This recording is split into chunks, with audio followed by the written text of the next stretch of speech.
जागर जनस्थान मीडिया, उत्तर महाराष्ट्रातील एक अग्रगण्य वृत्तवाहिनी, वृत्तपत्र आपल्या सेवेत। सांस्कृतिक, शैक्षणिक, सहकार, कृषी, कला, क्रीडा सर्वच क्षेत्रातील घटकांचा न्याय हक्कासाठी, जनजागृतीसाठी आम्ही घेऊन येत आहोत जागर जनस्थान ही आपल्या हक्काची वृत्तवाहिनी, वृत्तपत्र। Social media, print media, electronic media अशा सर्व माध्यमातून पोहोचवणार सर्वसामान्यांचा आवाज। उत्तर महाराष्ट्रातील जनतेच्या हक्काची एकमेव वृत्तवाहिनी जागर जनस्थान। जागर जनतेचा, जनतेसाठी सर्वसामान्यांच्या हक्काचा आवाज, जागर जनस्थान।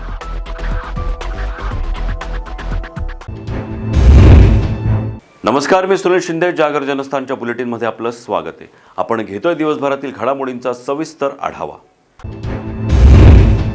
काल नाशिकच्या जिल्हाधिकारी कार्यालय येथे पालकमंत्री छगन भुजबळ यांच्या उपस्थितीत जिल्हा नियोजन समितीची बैठक पार पडली। डीपीडीसीच्या निधी नियोजनासाठी 5 आमदारांची कमिटी तयार केली गेली आहे, तर नांदगाव मतदारसंघाला 73 कोटी निधी देण्याचं आश्वासन देण्यात आलंय। तसंच निधी वाटपावरून सध्या तरी समाधान झाले असून गैरव्यवहाराबाबत अधिकाऱ्यांवर कारवाई करण्याचं जिल्हाधिकाऱ्यांनी आश्वासन दिल्याचं आमदार सुहास कांदे यांच्याकडून सांगण्यात आलंय। आजच्या निर्णयाप्रमाणे समसमान वाटप हा एक मुद्दा झाला। समान वाटप करावं, ती पण समसमान वाटप झालेली आहे। त्याचं कारण असं आहे की जो बचतीचा जो निधी आहे 52 कोटी रुपये शासनाने, त्यांनी फक्त ते पैसे फॉरेस्टला आणि लाईटीला दिले। हे सगळ्यांना माहिती आहे का फॉरेस्टला पैसे कशासाठी दिले जातात, आणि त्याचा एक नियम असा आहे दर 3 महिन्याने जिल्हा नियोजन समितीची बैठक व्हावी आणि त्या बैठकीमध्ये ते पैसे मंजूर व्हावे। परंतु असं न झाल्यास त्याला विभागीय आयुक्ताकडनं परवानगी घ्यावी। संबंधित अधिकाऱ्यांनी विभागीय आयुक्ताकडनं परवानगी न घेता परस्पर ते 52 कोटी वारले। आता त्याच्यावर कलेक्टरांनी स्टे दिलाय, त्याच्यावर कमिटी गठीत करणार आहे आणि मग त्याच्यावर निर्णय घेतला जाणार। आपण राजीनामा देण्याच्या संदर्भात जो काही बोलले अधिकाऱ्यांवर कारवाईचा देखील आदेश देण्यात आले। मी असं सांगितलं की कलेक्टर साहेब फक्त मी कारवाई करतो असं सांगू नका, आपण कोणावर कारवाई करणार आहे आणि तुम्ही जर तुमच्या लक्षात येत नसेल कोणत्या अधिकाऱ्यांनी चुका केल्या तर त्या चुका आम्ही तुम्हाला दाखवतो, त्याच्यावर कारवाई करा। आपण राजीनाम्याच्या संदर्भात जे काही त्यांना सांगितलं होतं कुठला राजीनामा? कुठला राजीनामा? अन्यथा मी राजीनामा देईन। कुठला राजीनामा?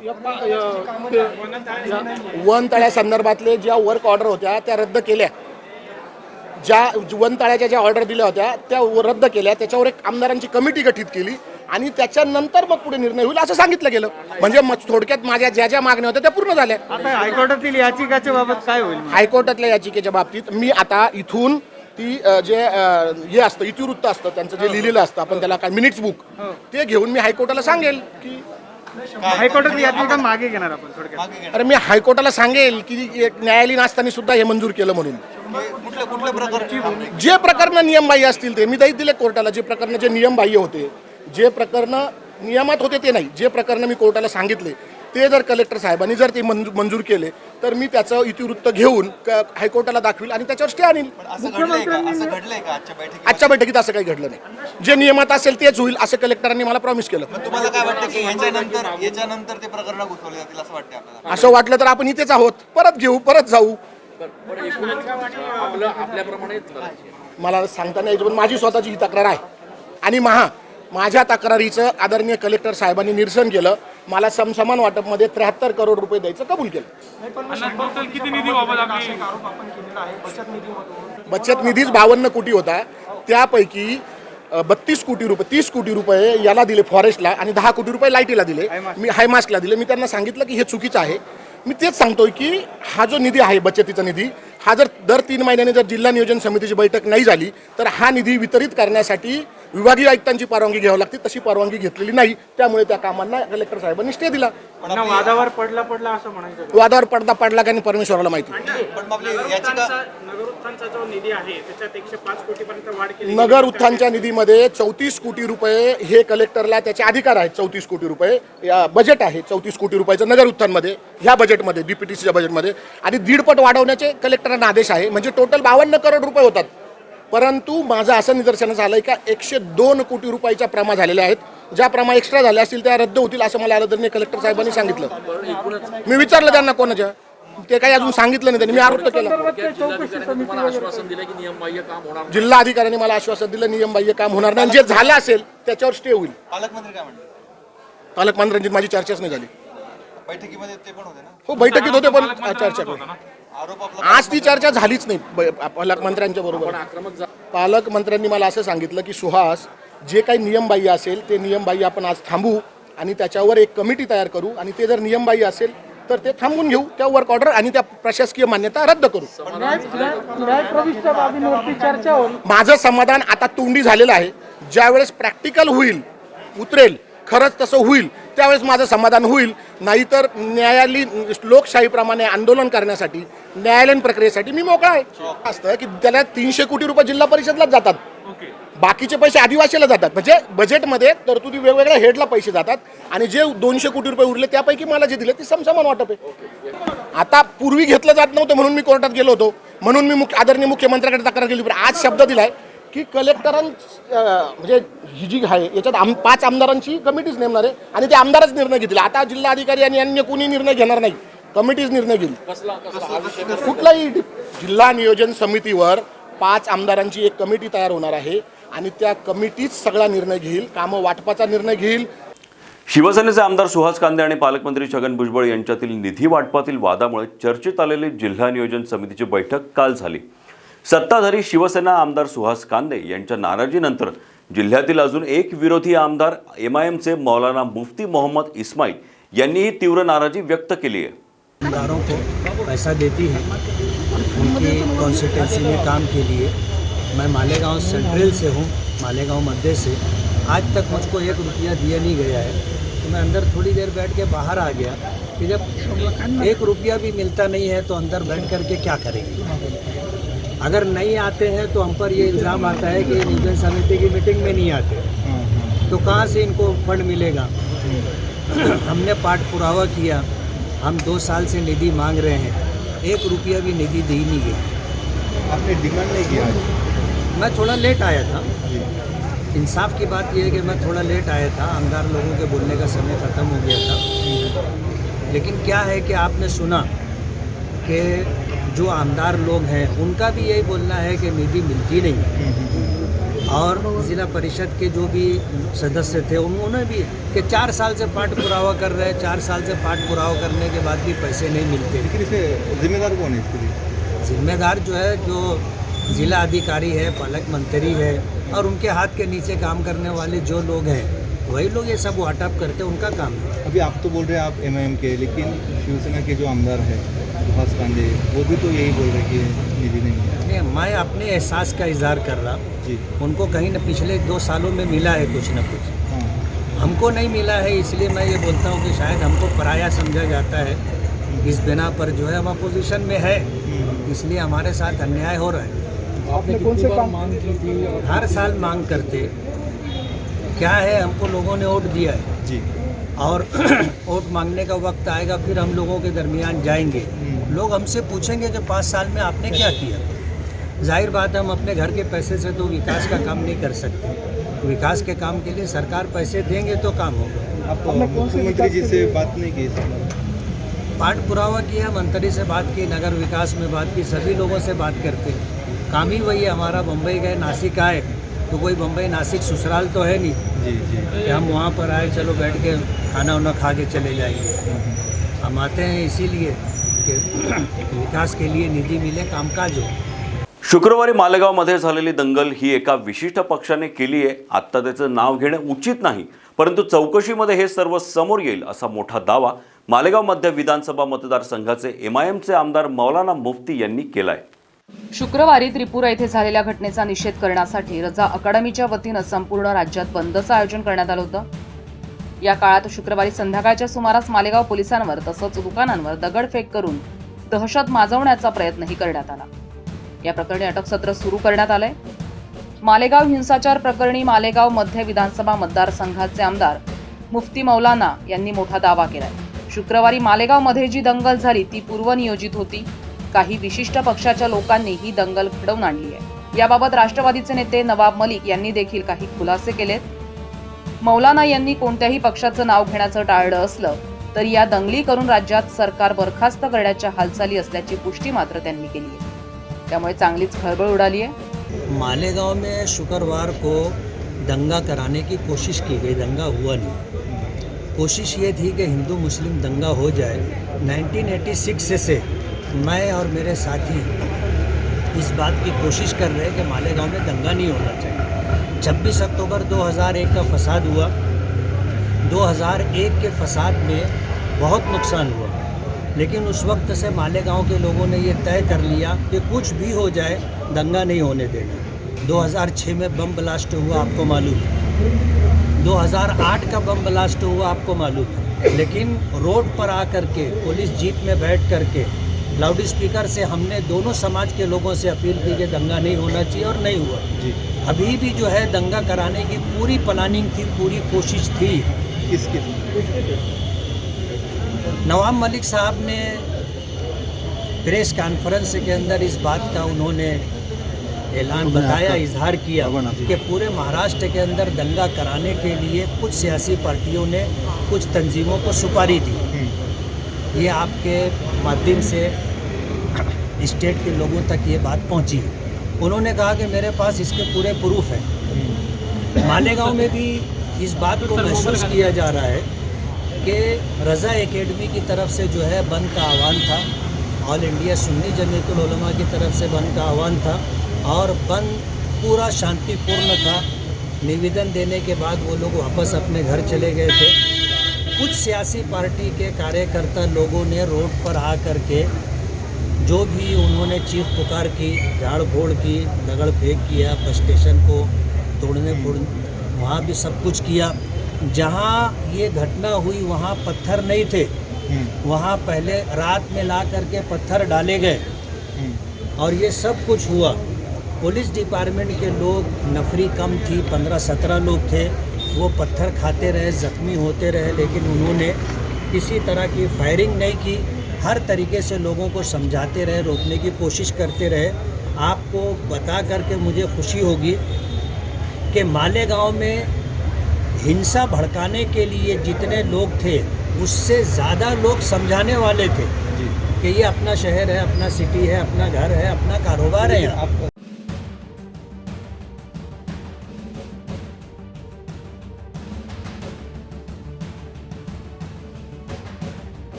जागर जनस्थानसाठी प्रकाश धुर्वे, नाशिक.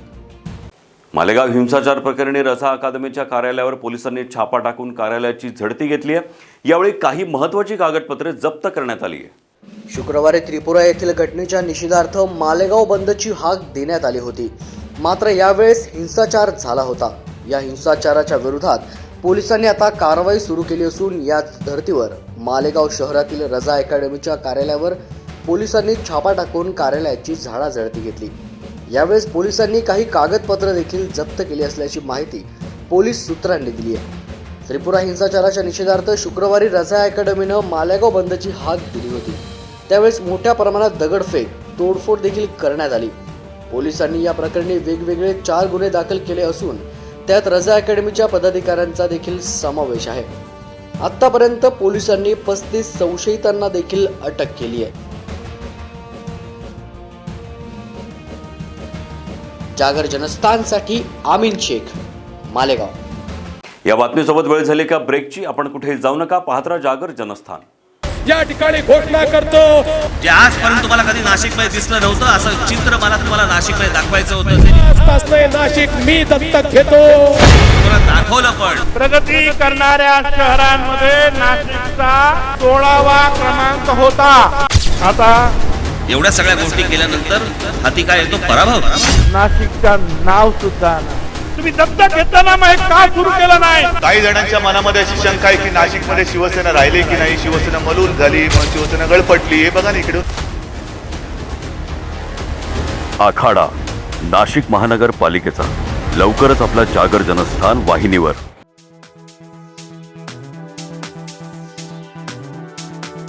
कपडे खरेदीसाठी विश्वासाचं एकमेव नाव म्हणजे व्यंकटेश टेक्सटाईल.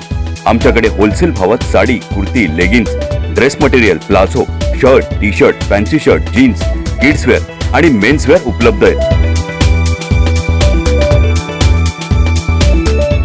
साडीमध्ये कॅटलॉग पीस, सिंटेक्स साडी, कलकत्ता वर्क्स, बँगलोर सिल्क, सुरत, काठपदर, कॉटन अशा अनेक प्रकारांसह आकर्षक पैठणी,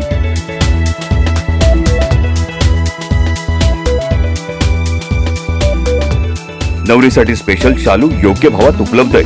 लग्नाच्या बस्त्यासाठी खास सोय आणि 10 ते 15% सवलत व्यंकटेश टेक्सटाईलचे संचालक दीक्षांत काबरा यांनी उपलब्ध करून दिली आहे.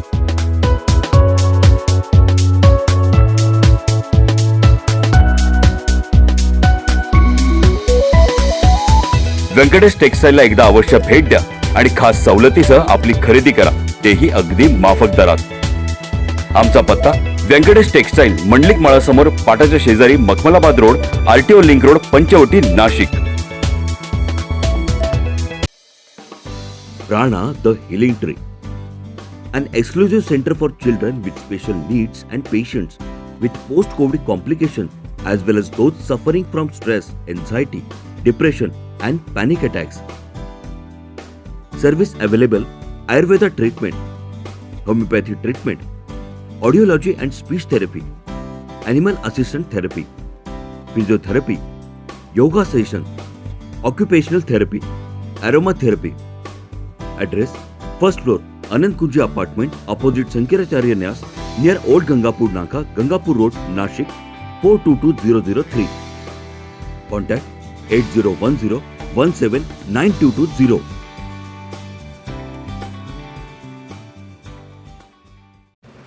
सुरक्षा आपली जबाबदारी. SSS सिक्युरिटी बाउन्सर्सची. आम्ही पुरवतो कॉर्पोरेट सेवा, औद्योगिक सेवा, वित्तीय संस्था, सुरक्षेसह अंगरक्षक, सशस्त्र रक्षक पुरवणारी विश्वासार्ह संस्था, back team support, well disciplinary uniform staff, train वायझरी युनिट.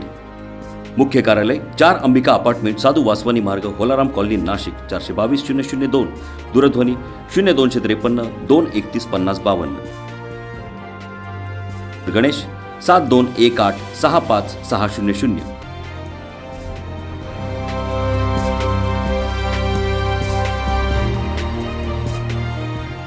पंख आम्ही देतो, उंच भरारी तुम्ही घ्या. गरुड सेफ करियर अकॅडमी.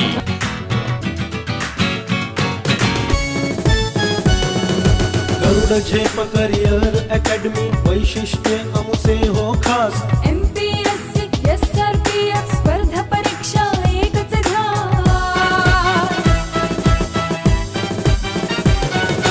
सरळ सेवा भरती प्रक्रियेत नोकरीची संधी मिळेल. विविध खाते विविध पदांचे मार्गदर्शन इथे मिळेल. रेल्वे भरती, पोलीस भरती,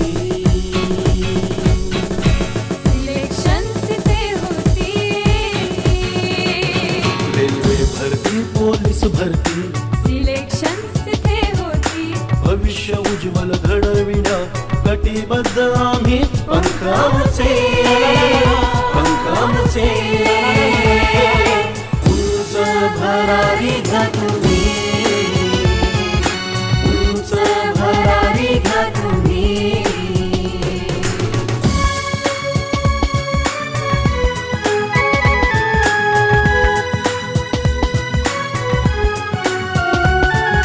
दारूबंदी, जेल, पोलीस अन आर्मीचे प्रशिक्षण. शूरवीर जवान घडते करण्याचे वाणी रक्षण.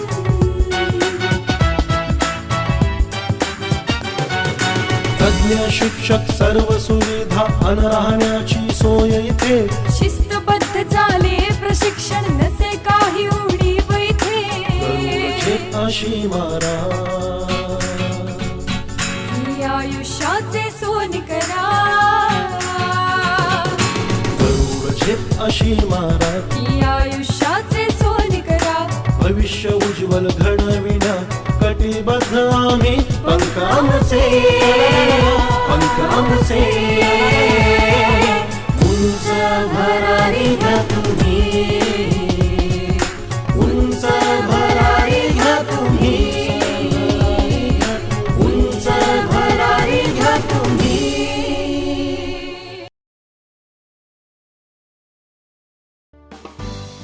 प्राणा द हिलिंग ट्री. विशेष गरजा असलेल्या मुलांसाठी आणि कोविड नंतरचा त्रास असलेल्या रुग्णांसाठी, तसंच ताणतणाव, चिंता, नैराश्य, भीती वाटणे या समस्यांनी ग्रस्त असलेल्यांसाठी एक विशेष केंद्र. इथल्या सुविधा: आयुर्वेदिक तपासणी व उपचार, होमिओपॅथी तपासणी व उपचार, श्रवण व वाचा उपचार, ॲनिमल असिस्टंट तपासणी, फिजिओथेरपी, योगा प्रशिक्षण वर्ग, ॲक्युपेशनल तपासणी व उपचार, ॲरोमा थेरपी. पत्ता पहिला मजला अनंतकुंज अपार्टमेंट, शंकराचार्य न्यास समोर, गंगापूर नाकाजवळ, गंगापूर रोड, नाशिक 422003. संपर्क 8010179220.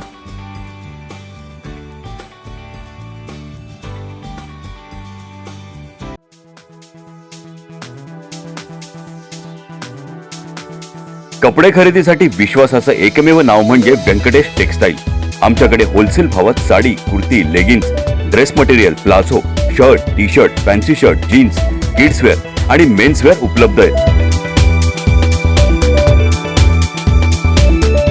साडीमध्ये कॅटलॉग पीस, सिंटेक्स साडी, कलकत्ता वर्क्स, बँगलोर सिल्क, सुरत, काठपदर, कॉटन अशा अनेक प्रकारांसह आकर्षक पैठणी.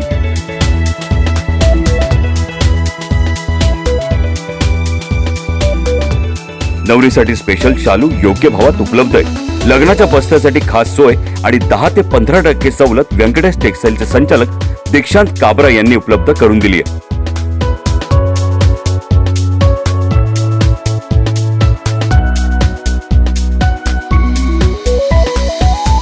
व्यंकटेश टेक्सटाईलला एकदा अवश्य भेट द्या आणि खास सवलतीसह आपली खरेदी करा, तेही अगदी माफक दरात.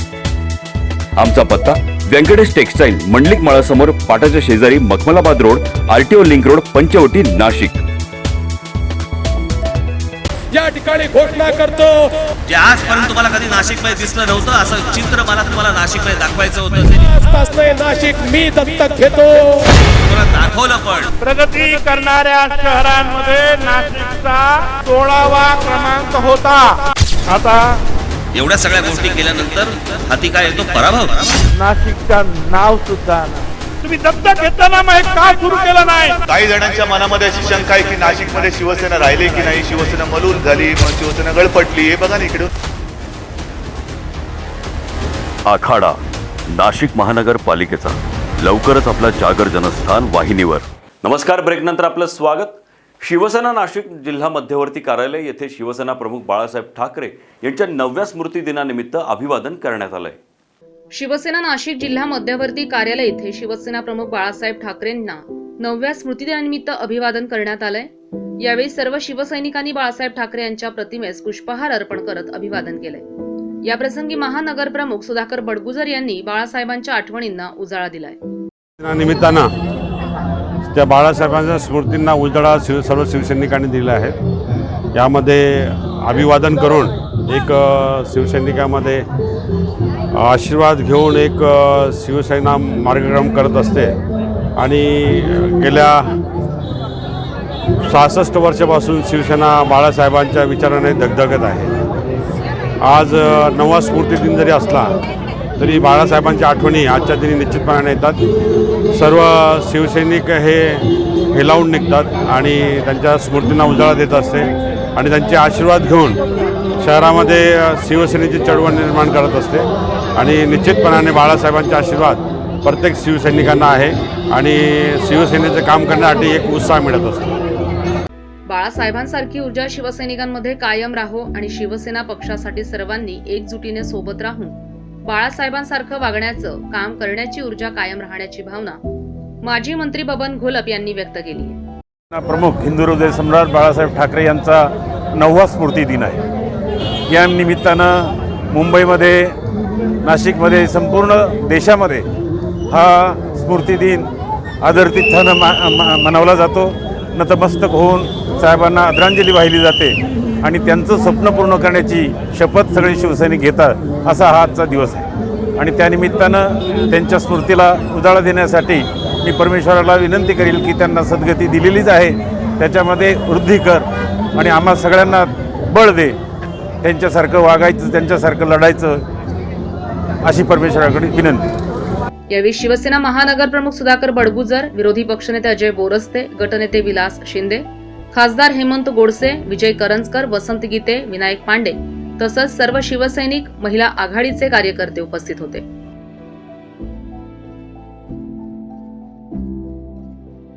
शुभम बोडके, नाशिक. तर धुळे जिल्ह्यामध्ये विविध ठिकाणी दिवाळी सणाच्या काळामध्ये पोलीस असल्याची बतावणी करून लूट करणाऱ्या इराण टोळीचा धुळे स्थानिक गुन्हे अन्वेषण विभागाच्या पथकानं मुसक्या आवळल्यात. धुळे जिल्ह्यातील निजामपूर आणि दोंडाईचा या ठिकाणी पोलीस असल्याची बतावणी करून इराणी टोळीतील चोरट्यांनी वयोवृद्धांकडून सोन्या चांदीचे दागिने लुटल्याची घटना उघडकीस आली. त्यानंतर स्थानिक गुन्हे अन्वेषण विभागाच्या पथकानं गुप्त माहितीदाराकडून मिळवलेल्या माहितीनुसार तपासाची चक्र फिरवली. या टोळीतील काही जण धुळे शहरात देखील आले असून ते चाळीसगाव रोड परिसरात फिरत असल्याची माहिती यावेळी मिळाली. मिळालेल्या माहितीच्या आधारे चाळीसगाव रोड चौफुलीच्या परिसरात पोलिसांनी 2 दुचाकी वाहन आणि स्कॉर्पिओ कारमध्ये बसलेल्या इराणी टोळीतील 5 जणांच्या मुसक्या आवळल्या. त्यांच्याकडून जवळपास 7,26,000 रुपयांचा मुद्देमाल पोलिसांनी जप्त केलाय. पुढील तपास पोलीस करत असून कारवाई संदर्भातील माहिती धुळे पोलीस अधीक्षक प्रवीण कुमार पाटील यांनी पत्रकार परिषद घेऊन दिली आहे.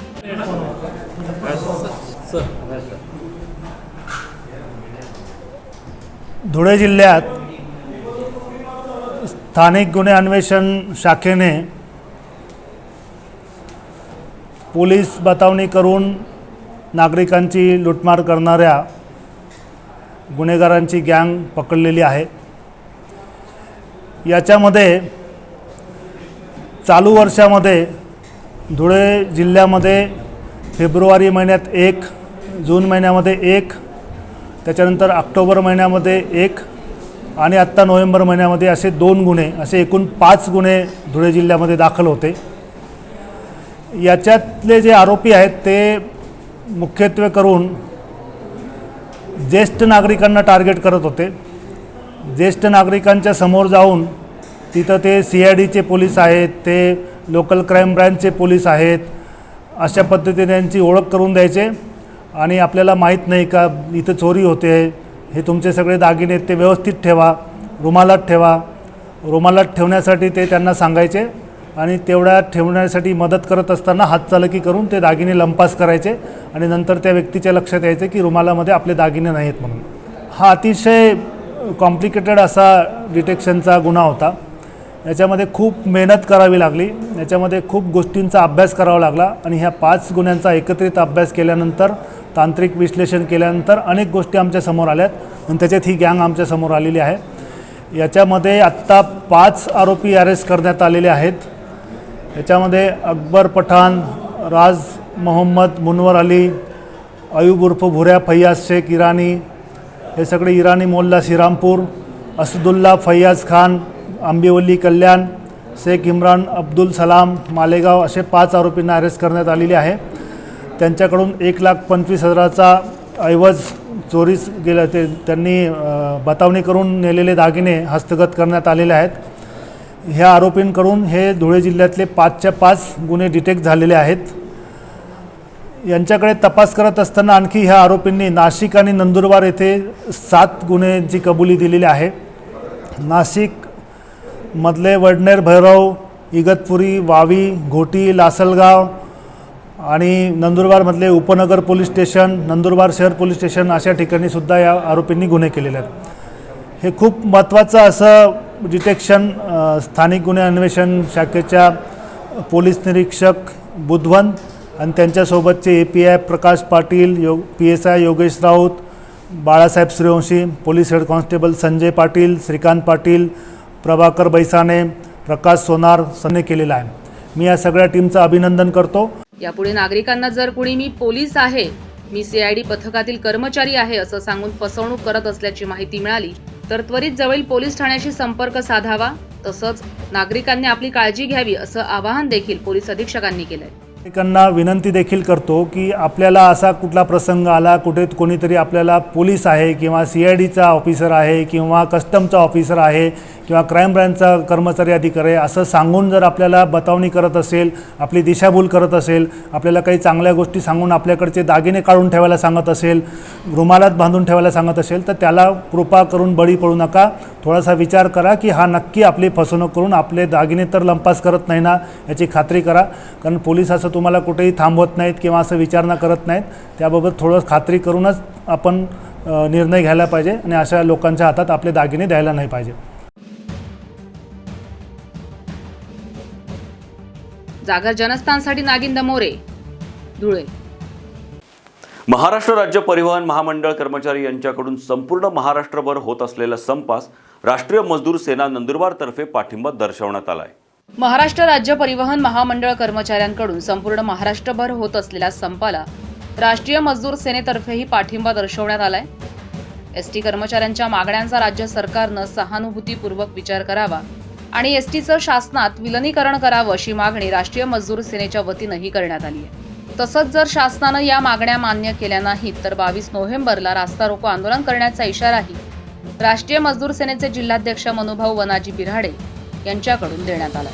राष्ट्रीय मजदूर सेनेचे जिल्हाध्यक्ष मी स्वतः मनुभाऊ वनाजी बिराडे, राहणार डॉक्टर बाबासाहेब आंबेडकर चौक। आम्ही आज एसटी कामगारांना जाहीर पाठिंबा दर्शविला आहे।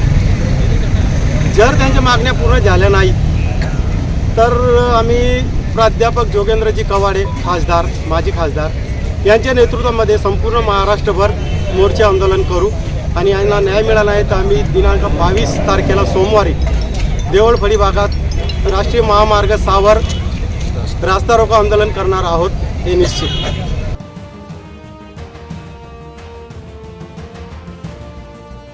जागर जनस्थानसाठी सागर पाटील, नवापूर। काल नाशिकच्या जिल्हाधिकारी कार्यालय येथे पालकमंत्री छगन भुजबळ यांच्या उपस्थितीत जिल्हा नियोजन समितीची बैठक पार पडली। डीपीडीसीच्या निधी नियोजनासाठी 5 आमदारांची कमिटी तयार केली गेली आहे, तर नांदगाव मतदारसंघाला 73 कोटी निधी देण्याचं आश्वासन देण्यात आलंय। तसंच निधी वाटपावरून सध्या तरी समाधान झाले असून गैरव्यवहाराबाबत अधिकाऱ्यांवर कारवाई करण्याचं जिल्हाधिकाऱ्यांनी आश्वासन दिल्याचं आमदार सुहास कांदे यांच्याकडून सांगण्यात आलंय।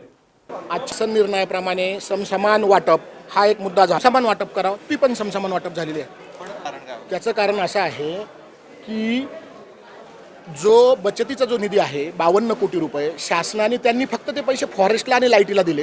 हे सगळ्यांना माहिती आहे का फॉरेस्टला पैसे कशासाठी दिले जातात आणि त्याचा एक नियम असा आहे दर 3 महिन्याने जिल्हा नियोजन समितीची बैठक व्हावी आणि त्या बैठकीमध्ये ते पैसे मंजूर व्हावे। परंतु असं न झाल्यास त्याला विभागीय आयुक्ताकडनं परवानगी घ्यावी।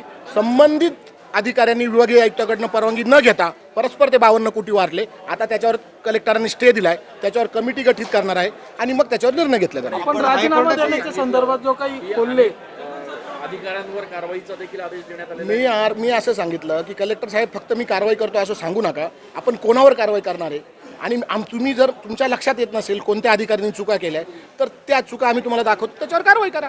आपण राजीनाम्याच्या संदर्भात जे काही त्यांना सांगितलं होतं कुठला राजीनामा? कुठला राजीनामा? अन्यथा मी राजीनामा देईन। कुठला राजीनामा?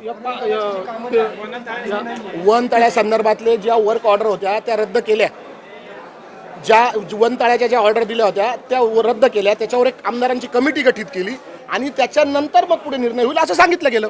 म्हणजे थोडक्यात माझ्या ज्या मागण्या होत्या त्या पूर्ण झाल्या। आता हायकोर्टातील याचिकेच्या बाबत काय होईल? हायकोर्टातल्या याचिकेच्या बाबतीत मी आता इथून ती जे हे असतं इतिवृत्त असतं त्यांचं जे लिहिलेलं असतं आपण त्याला काय मिनिट्स बुक ते घेऊन मी हायकोर्टाला सांगेल की हायकोर्टात याचिका मागे घेणार आपण थोडक्यात। अरे मी हायकोर्टाला सांगेल की एक न्यायालयीन असताना सुद्धा हे मंजूर केलं म्हणून।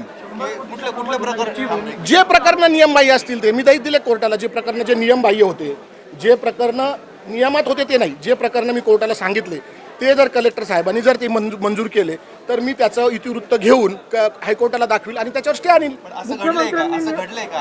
आजच्या बैठकीत असं काही घडलं नाही। जे नियमात असेल तेच होईल असं कलेक्टरांनी मला प्रॉमिस केलं। तुम्हाला काय वाटतं की याच्यानंतर ते प्रकरण घुसवले जातील असं वाटतं आपल्याला? असं वाटलं तर आपण इथेच आहोत, परत घेऊ, परत जाऊ।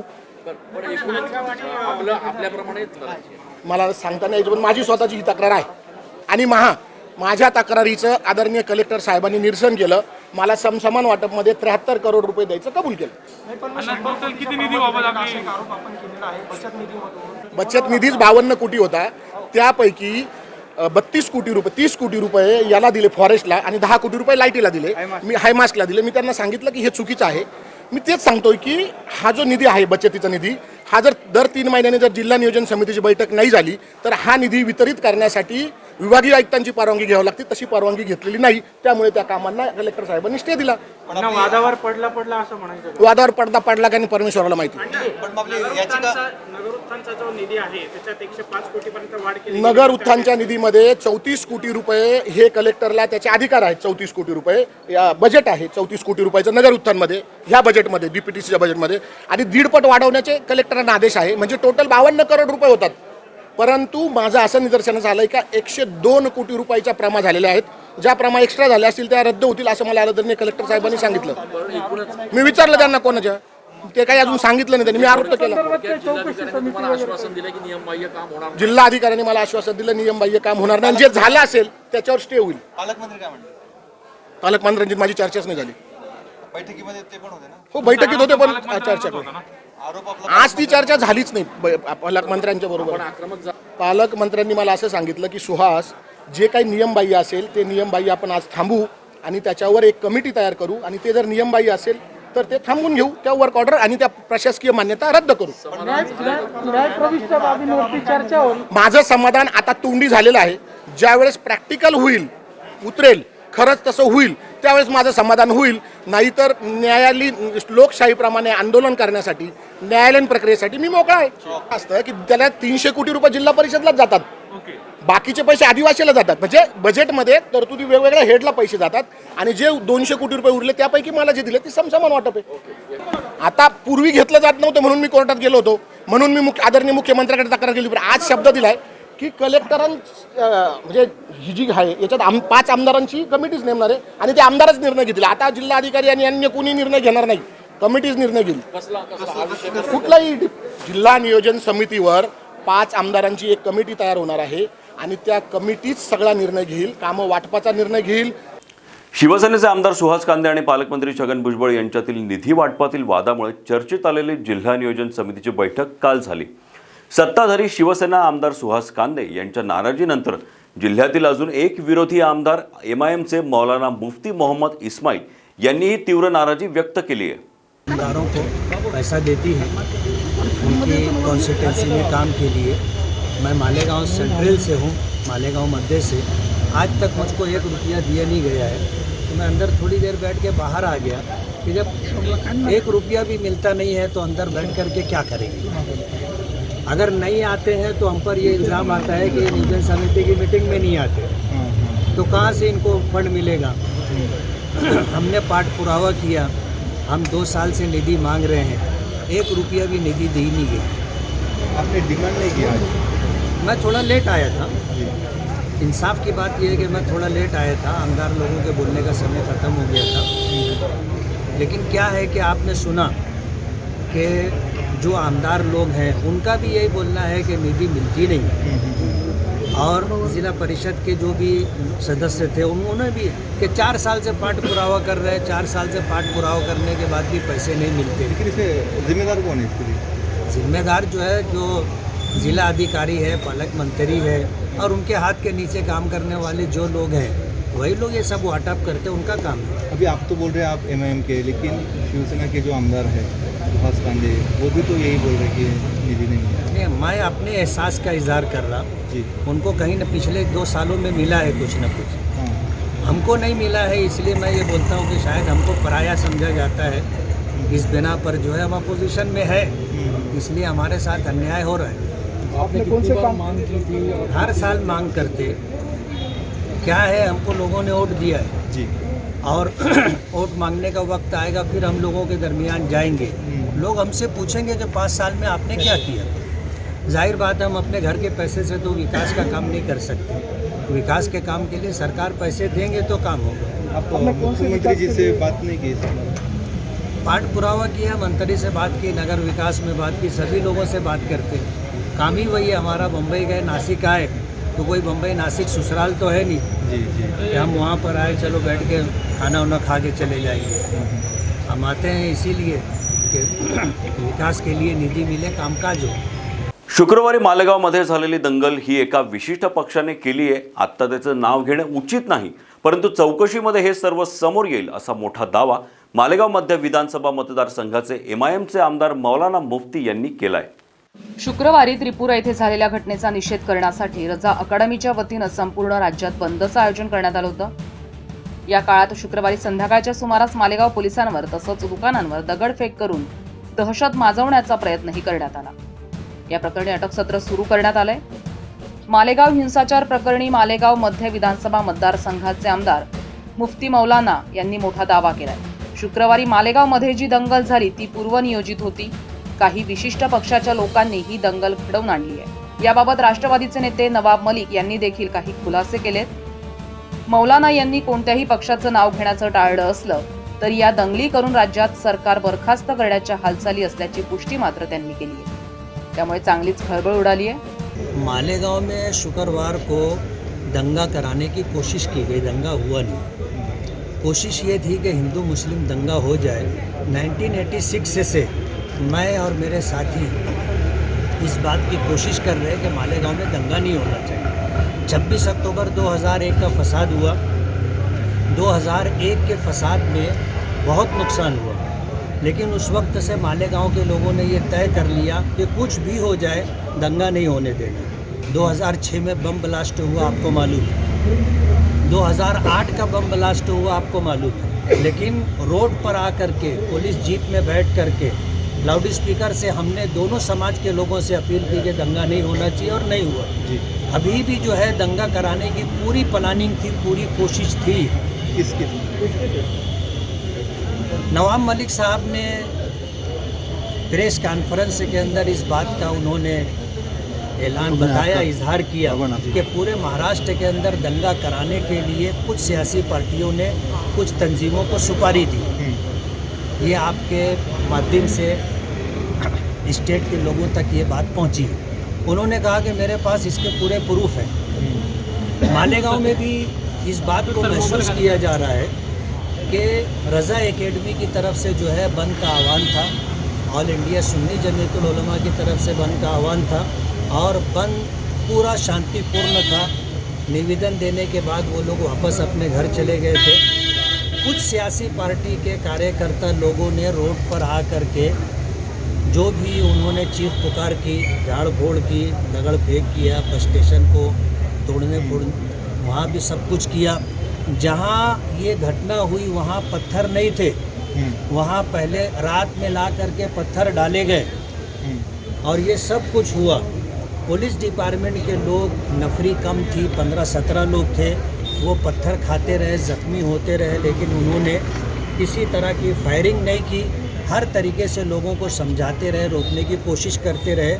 आपको बता करके मुझे खुशी होगी कि मालेगांव में हिंसा भड़काने के लिए जितने लोग थे उससे ज़्यादा लोग समझाने वाले थे कि ये अपना शहर है, अपना सिटी है, अपना घर है, अपना कारोबार है। यहाँ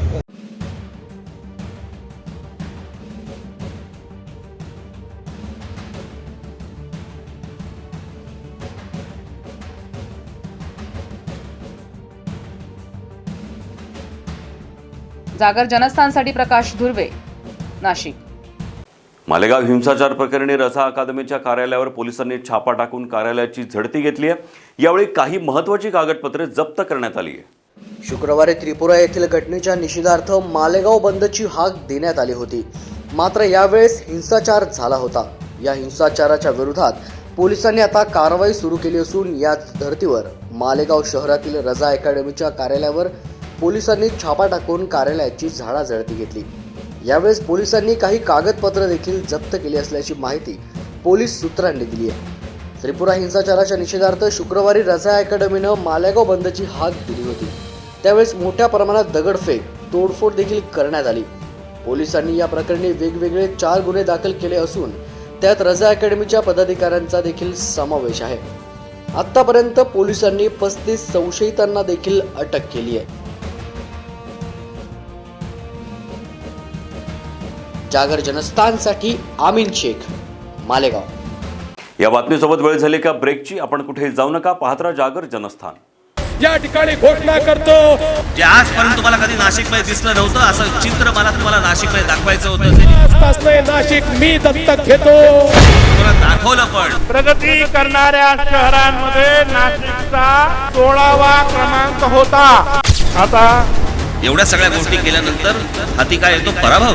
नाशिकचं नाव सुद्धा तुम्ही दत्तक घेताना मग का सुरू केलं नाही? काही जणांच्या मनामध्ये अशी शंका आहे की नाशिकमध्ये शिवसेना राहिली की नाही, शिवसेना मलूल झाली, मग शिवसेना गळपटली। हे बघा ना इकडे आखाडा नाशिक महानगरपालिकेचा लवकरच आपला जागर जनस्थान वाहिनीवर।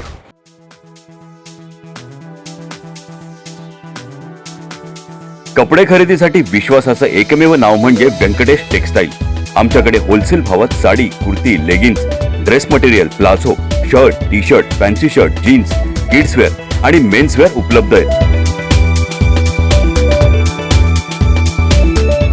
साडीमध्ये कॅटलॉग पीस, सिंटेक्स साडी, कलकत्ता वर्क्स, बँगलोर सिल्क, सुरत, काठपदर, कॉटन अशा अनेक प्रकारांसह आकर्षक पैठणी.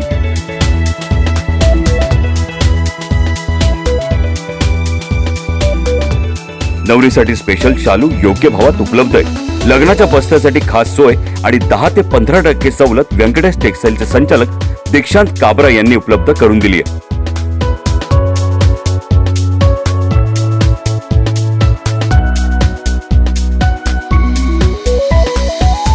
व्यंकटेश टेक्सटाईलला एकदा अवश्य भेट द्या आणि खास सवलतीसह आपली खरेदी करा, तेही अगदी माफक दरात. आमचा पत्ता व्यंकटेश टेक्सटाईल, मंडलिक माळासमोर, पाटाच्या शेजारी, Makhmalabad road, RTO link road, Panchavati, Nashik. Prana the healing tree, an exclusive center for children with special needs and patients with post-COVID complications as well as those suffering from stress, anxiety, depression and panic attacks. Service available: Ayurveda treatment, homeopathy treatment, audiology and speech therapy, animal assistant therapy, physiotherapy, yoga session, occupational therapy, aromatherapy.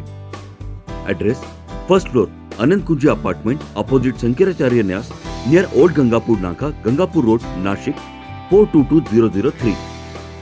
Contact 8010179220.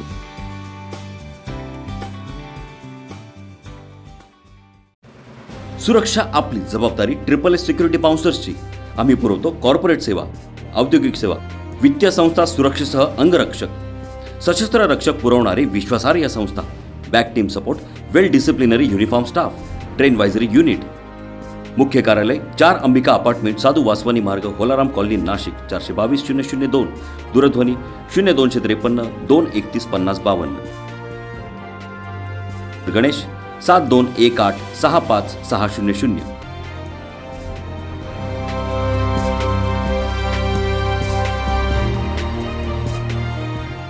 पंख आम्ही देतो, उंच भरारी तुम्ही घ्या. गरुड safe career academy.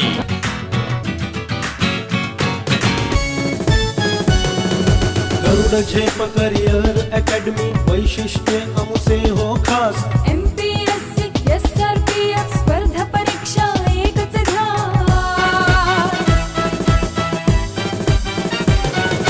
सरळ सेवा भरती प्रक्रियेत नोकरीची संधी मिळेल.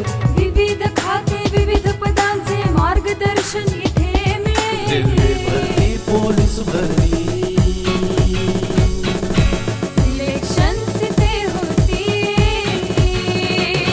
रेल्वे भरती, पोलीस भरती, सिलेक्शन इथे होती. भविष्य उज्ज्वल घडविण्या कटिबद्ध आम्ही. पंखाचे उंच भरारी घ्या तुम्ही, उंच भरारी घ्या तुम्ही.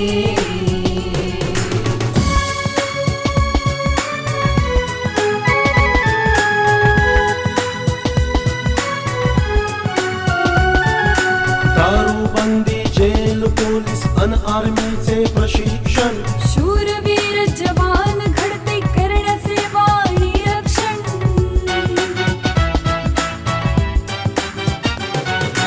तज्ञ शिक्षक, सर्व सुविधा अन राहण्याची सोय इथे. शिस्तबद्ध झाले प्रशिक्षण, नसे काही उणीव इथे. गरुडचे अशी मारा, ही आयुष्याचे सोन करा. गरुडचे अशी मारा, ही आयुष्याचे सोन करा. भविष्य उज्ज्वल घडविण्या कटिबद्ध आम्ही. पंखाचे उंच भरारी घ्या तुम्ही, उंच भरारी घ्या तुम्ही, उंच भरारी घ्या तुम्ही.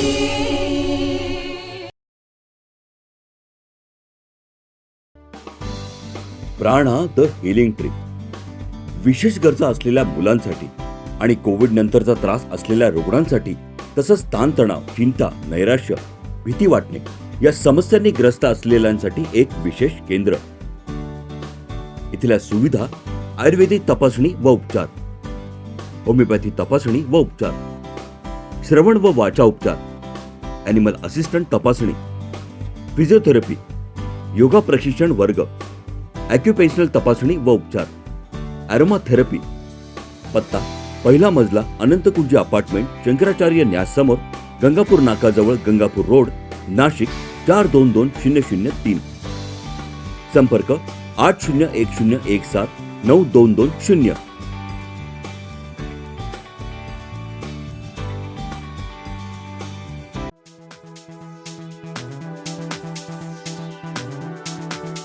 कपडे खरेदीसाठी विश्वासाचं एकमेव नाव म्हणजे व्यंकटेश टेक्सटाईल. आमच्याकडे होलसेल भावात sari, kurti, leggings, dress material, palazzo, shirt, T shirt, fancy shirt, jeans, kidswear आणि मेन्सवेअर उपलब्ध आहेत. साडीमध्ये कॅटलॉग पीस, सिंटेक्स साडी, कलकत्ता वर्क्स, बँगलोर सिल्क, सुरत, काठपदर, कॉटन अशा अनेक प्रकारांसह आकर्षक पैठणी.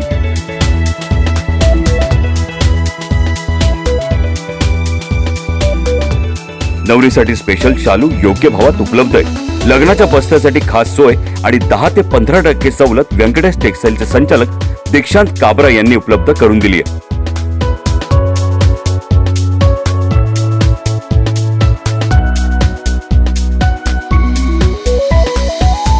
व्यंकटेश टेक्सटाईलला एकदा अवश्य भेट द्या आणि खास सवलतीसह आपली खरेदी करा, तेही अगदी माफक दरात.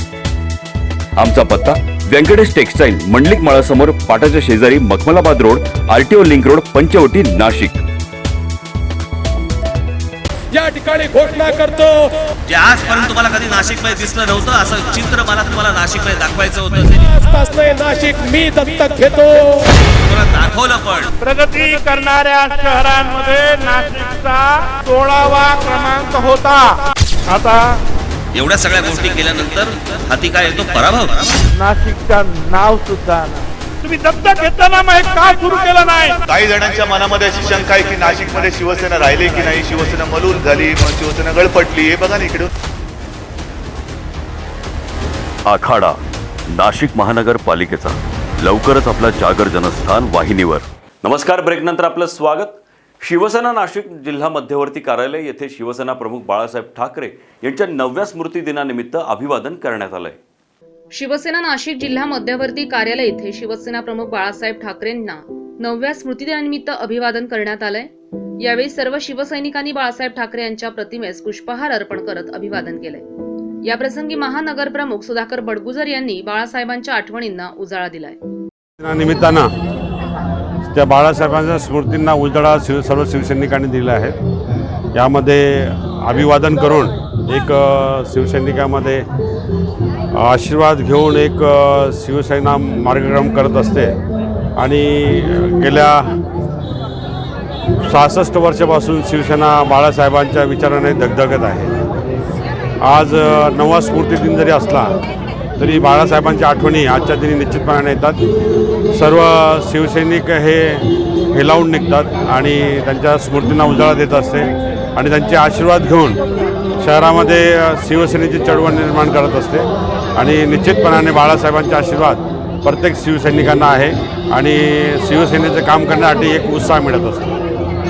बाळासाहेबांसारखी ऊर्जा शिवसैनिकांमध्ये कायम राहो आणि शिवसेना पक्षासाठी सर्वांनी एकजुटीने सोबत राहून बाळासाहेबांसारखं वागण्याचं काम करण्याची ऊर्जा कायम राहण्याची भावना माजी मंत्री बबन घोलप यांनी व्यक्त केली आहे. प्रमुख हिंदू हृदय सम्राट बाळासाहेब ठाकरे यांचा 9वा स्मृती दिन आहे. या निमित्तानं मुंबईमध्ये, नाशिकमध्ये, संपूर्ण देशामध्ये हा स्मृती दिन आदरातिथ्यानं मनवला जातो. नतमस्तक होऊन साहेबांना आदरांजली वाहिली जाते आणि त्यांचं स्वप्न पूर्ण करण्याची शपथ सगळे शिवसैनिक घेतात. असा हा आजचा दिवस आहे आणि त्यानिमित्तानं त्यांच्या स्मृतीला उजाळा देण्यासाठी मी परमेश्वराला विनंती करेल की त्यांना सद्गती दिलेलीच आहे, त्याच्यामध्ये वृद्धी कर आणि आम्हा सगळ्यांना बळ दे. त्यांच्यासारखं वागायचं, त्यांच्यासारखं लढायचं अशी परमेश्वराकडे विनंती.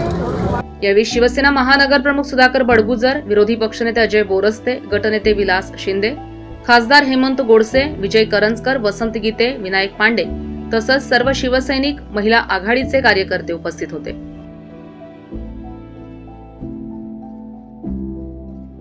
साठी शुभम बोडके, नाशिक. तर धुळे जिल्ह्यामध्ये विविध ठिकाणी दिवाळी सणाच्या काळामध्ये पोलीस असल्याची बतावणी करून लूट करणाऱ्या इराण टोळीचा धुळे स्थानिक गुन्हे अन्वेषण विभागाच्या पथकानं मुसक्या आवळल्यात. धुळे जिल्ह्यातील निजामपूर आणि दोंडाईचा या ठिकाणी पोलीस असल्याची बतावणी करून इराणी टोळीतील चोरट्यांनी वयोवृद्धांकडून सोन्या चांदीचे दागिने लुटल्याची घटना उघडकीस आली. त्यानंतर स्थानिक गुन्हे अन्वेषण विभागाच्या पथकानं गुप्त माहितीदाराकडून मिळवलेल्या माहितीनुसार तपासाची चक्र फिरवली. या टोळीतील काही जण धुळे शहरात देखील आले असून ते चाळीसगाव रोड परिसरात फिरत असल्याची माहिती यावेळी मिळाली. मिळालेल्या माहितीच्या आधारे चाळीसगाव रोड चौफुलीच्या परिसरात पोलिसांनी 2 दुचाकी वाहन आणि स्कॉर्पिओ कारमध्ये बसलेल्या इराणी टोळीतील 5 जणांच्या मुसक्या आवळल्या. त्यांच्याकडून जवळपास 7,26,000 रुपयांचा मुद्देमाल पोलिसांनी जप्त केलाय. पुढील तपास पोलीस करत असून कारवाई संदर्भातील माहिती धुळे पोलीस अधीक्षक प्रवीण कुमार पाटील यांनी पत्रकार परिषद घेऊन दिली आहे.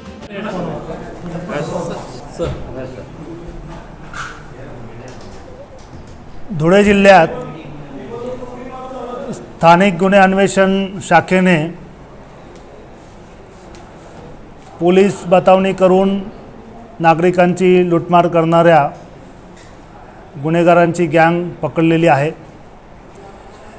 याच्यामध्ये चालू वर्षामध्ये धुळे जिल्ह्यामध्ये फेब्रुवारी महिन्यात 1, जून महिन्यामध्ये 1, त्याच्यानंतर ऑक्टोबर महिन्यामध्ये 1 आणि आत्ता नोव्हेंबर महिन्यामध्ये असे 2 गुन्हे, असे एकूण 5 गुन्हे धुळे जिल्ह्यामध्ये दाखल होते. याच्यातले जे आरोपी आहेत ते मुख्यत्वे करून ज्येष्ठ नागरिकांना टार्गेट करत होते. ज्येष्ठ नागरिकांच्या समोर जाऊन तिथं ते CIDचे पोलीस आहेत, ते लोकल क्राईम ब्रँचचे पोलीस आहेत, अशा पद्धतीने त्यांची ओळख करून द्यायचे आणि आपल्याला माहीत नाही का इथं चोरी होते, हे तुमचे सगळे दागिने ते व्यवस्थित ठेवा, रुमालात ठेवा. रुमालात ठेवण्यासाठी ते त्यांना सांगायचे आणि तेवढ्या ठेवण्यासाठी मदत करत असताना हातचालकी करून ते दागिने लंपास करायचे आणि नंतर त्या व्यक्तीच्या लक्षात यायचे की रुमालामध्ये आपले दागिने नाहीत म्हणून. हा अतिशय कॉम्प्लिकेटेड असा डिटेक्शनचा गुन्हा होता. याच्यामध्ये खूप मेहनत करावी लागली, याच्यामध्ये खूप गोष्टींचा अभ्यास करावा लागला आणि ह्या 5 गुन्ह्यांचा एकत्रित अभ्यास केल्यानंतर, तांत्रिक विश्लेषण केल्यानंतर अनेक गोष्टी आमच्यासमोर आल्यात आणि त्याच्यात ही गँग आमच्यासमोर आलेली आहे. याच्यामध्ये आत्ता 5 आरोपी अरेस्ट करण्यात आलेले आहेत. याच्यामध्ये अकबर पठाण, राज मोहम्मद मुनवर अली, अयूब उर्फ भुऱ्या फैयाज शेख इराणी, हे सगळे इराणी मोल्ला श्रीरामपूर, असदुल्ला फैयाज खान, आंबिवली कल्याण, शेख इम्रान अब्दुल सलाम मालेगाव, असे 5 आरोपींना अरेस्ट करण्यात आलेले आहे. त्यांच्याकडून 1,25,000चा ऐवज चोरीस गेला, ते त्यांनी बतावणी करून नेलेले दागिने हस्तगत करण्यात आलेले आहेत.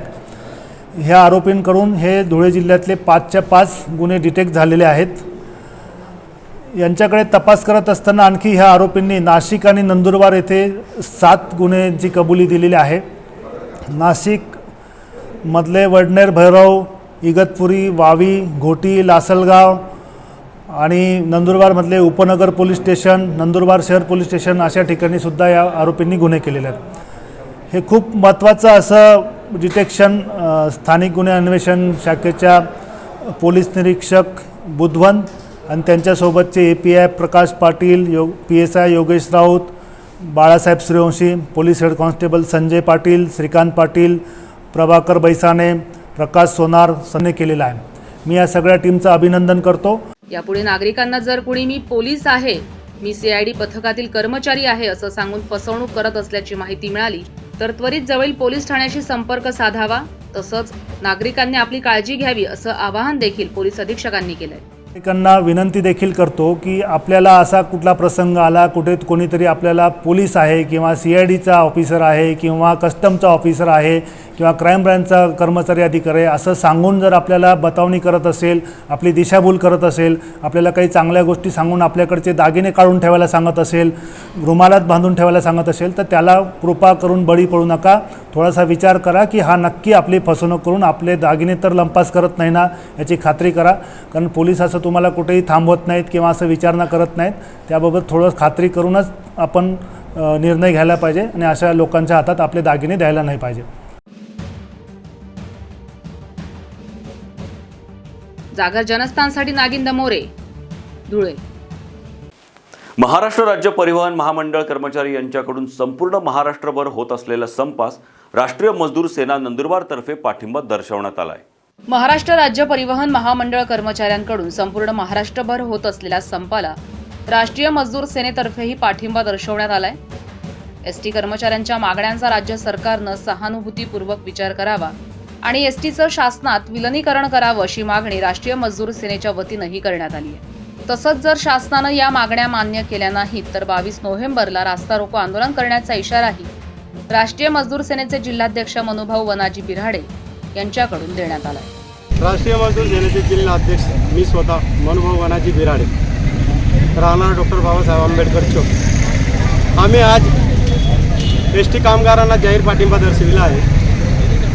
जर त्यांच्या मागण्या पूर्ण झाल्या नाही तर आम्ही प्राध्यापक जोगेंद्रजी कवाडे खासदार, माजी खासदार यांच्या नेतृत्वामध्ये संपूर्ण महाराष्ट्रभर मोर्चे आंदोलन करू आणि यांना न्याय मिळाला नाही तर आम्ही दिनांक 22 तारखेला सोमवारी देवळफळी भागात राष्ट्रीय महामार्ग 6 वर रास्ता रोको आंदोलन करणार आहोत हे निश्चित.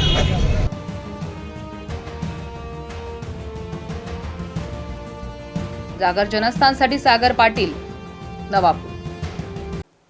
या बातमीसोबत वेळ झाली इथेच थांबण्याची. आपण पाहत राहा जागर जनस्थान. स्वतःबरोबर इतरांची काळजी घ्या आणि सुरक्षित राहा.